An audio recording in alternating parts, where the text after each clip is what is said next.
Scott, let's talk about first just your trip getting down here. I understand it wasn't the easiest. Tell us what happened. We flying out of Boise, we got diverted to where was it? Corpus Christi, because they would put planes in hold, and so they're all circling the airport. We got diverted to Corpus Christi to refuel because they put holds on flights coming into Houston for a big storm that came through. So with that happening, we missed our connecting. Everything was sold out getting down here, so we ended up staying the night in Houston. I should have called my cousin.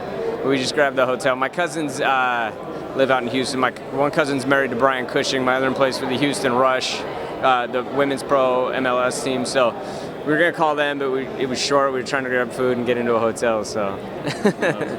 What's it like for you? I mean, obviously, you know, you're trying to peak as an athlete, you're trying to get everything dialed in, and then this gets thrown. Certainly you're a veteran of the sport, but I mean, how do you get through that and not let it get to you? It has happened already. So, you know, as things arise, you know, in this sport, you kind of become accustomed to them. It happened to me when I went down to go fight Wilson down in Brazil. It just didn't mean anything. It was just, I had to say night in Houston. We're here, we're ready to rock, and feel good, so. What do you end up doing? Were you like working out in the airport or just hanging out? Nah, UFC got us a room, so we went out, ate. I mean, it was such a pain in the butt. You know, it took us like 3.5, 4 hours to get our bags pulled out of the plane and for them to find it. So we sat in the airport, and then by the time we got to the hotel, it was like grab some food, get some sleep. We left at, I mean, we all left the house at like, I think like 6 a.m. So we've been up dragging on. So we just went, ate, crashed out. Nice. Well, now you're here, thankfully. Big fight for you? I mean, does this feel like one that, you know, I know you never like talk about must win, but does this feel like that type of position for you? You know, I've always said it's a must win. This is just another fight, man. I feel really, really good about it. You know, I've done a couple interviews lately, and I've talked to them. I said, you know, going to 25 took the fun away from fighting, and that's, you know, it made me focus on weight cutting, shit that I never had to deal with when I wrestled even. Like, I wrestled my weight. I wrestled 133 pounds. I made weight comfortably and was able to focus on training and enjoying what I was doing in wrestling. And then when I came to MMA, same thing. I was able to focus on fighting. I was able to focus on enjoying it. I loved training. I loved the sport. When I went to 25, I hated it. I ran more than I wanted to. It was, you know, watching my weight. It was watching what I eat. And it was almost neurotic in the way that it was trying to make sure that I was always within weight. At 25, I hated everything. I just didn't enjoy the sport. So, you know, coming back up to 35, it's been great. You know, I know I lost my last fight against Gambirian. I probably should have pulled out of that. I got MRSA 2 weeks before, tore my MCL the first day back training, a week before the fight. But I've done it before, and I fought injured, and I said, all right, I can do it, and went out there and I fought safe, and I think everybody saw that. You know, my output was far below anything I've ever done in my career, and thank God everything that I've done in my career, you know, I still had this job. I still have an opportunity to prove that I'm still one of the best in the world, and I am. You know, I just lost track of things. It's easy to do in this world.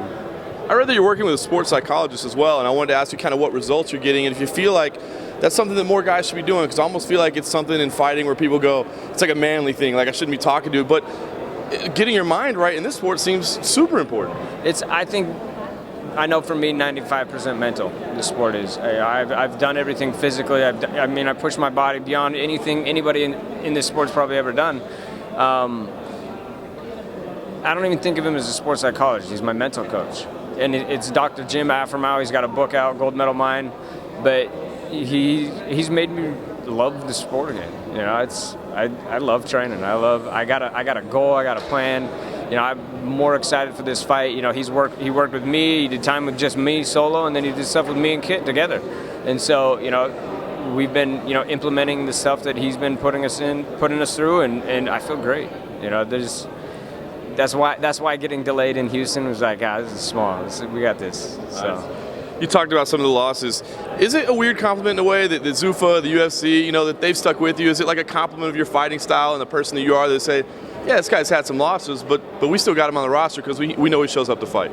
I think that is huge. That is a big compliment. And that's one thing you guys know when I step in the cage. I fight my butt off. It's going to be a fast-paced fight, and I'm not going to just go out there to fight safe and take someone down and lay on them. I mean, you haven't seen me wrestle in how many years?